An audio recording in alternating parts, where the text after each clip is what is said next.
What's up, everyone? Welcome to Program Your Remote. Today we're going to be looking at a GM programming procedure that covers many of the new GM models, 2015 to 2016 and newer. So a couple things we need to go over before we get into it. First, this procedure is going to be for push-button start vehicles. If your vehicle has a separate remote and key, and I'll put a picture of one here on the screen, then this procedure will not work. The second thing is, this is a timed procedure. You need to allow yourself about 30 to 40 minutes. There's about 10 minutes in between some of the steps. So again, allot yourself about 30 to 40 minutes. The next thing is, this procedure is going to be for if you've lost all the keys for your vehicle, if you have no remaining. So in that case, once you have no remaining and you go buy yourself a new smart key, and yours may look a little different than this, you need to get the key cut. The emergency key in the bottom. This will be the only part of the procedure that you cannot do yourself.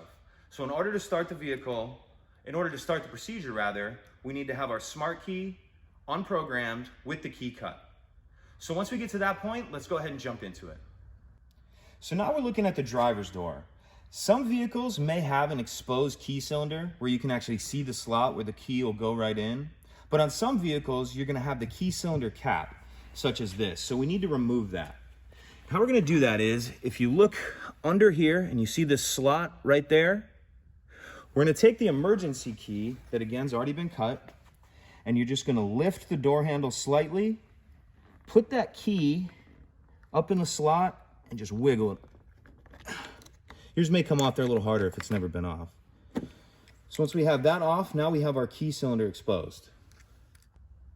So now that we've got the lock cylinder cap removed, we can go ahead and move forward with the rest of the procedure.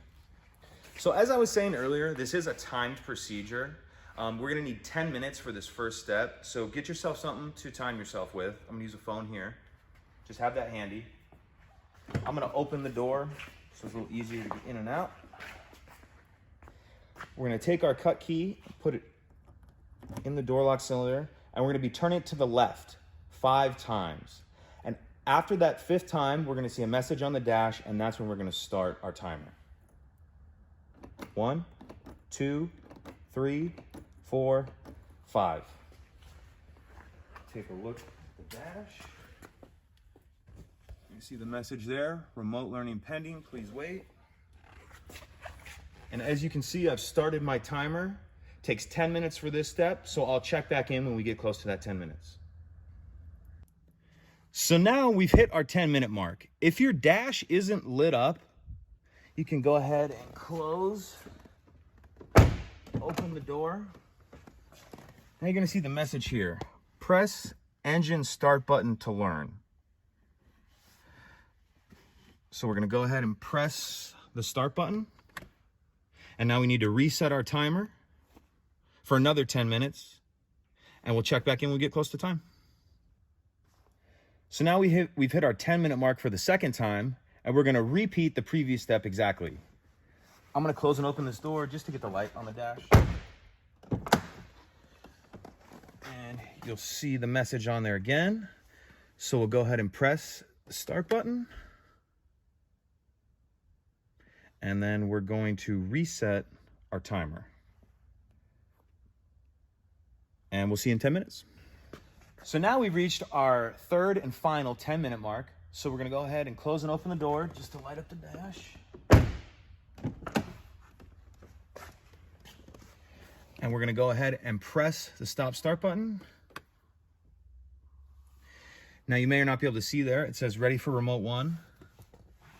So we're gonna take our transmitter and we're gonna put it in the center console. And if you can see here, there's a pocket for it right there. That may look a little different depending on your vehicle.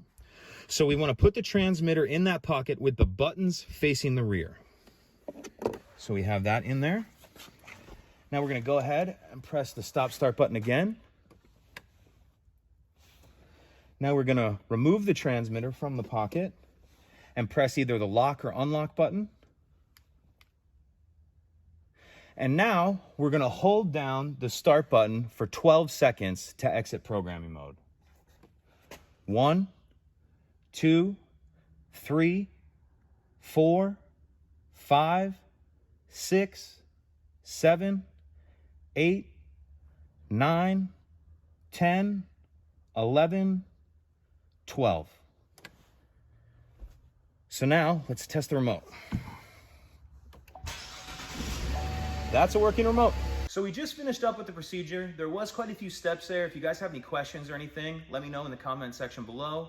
If you could take a minute to like the video and subscribe, helps us out, helps the channel out, and I'd appreciate it. Thank you.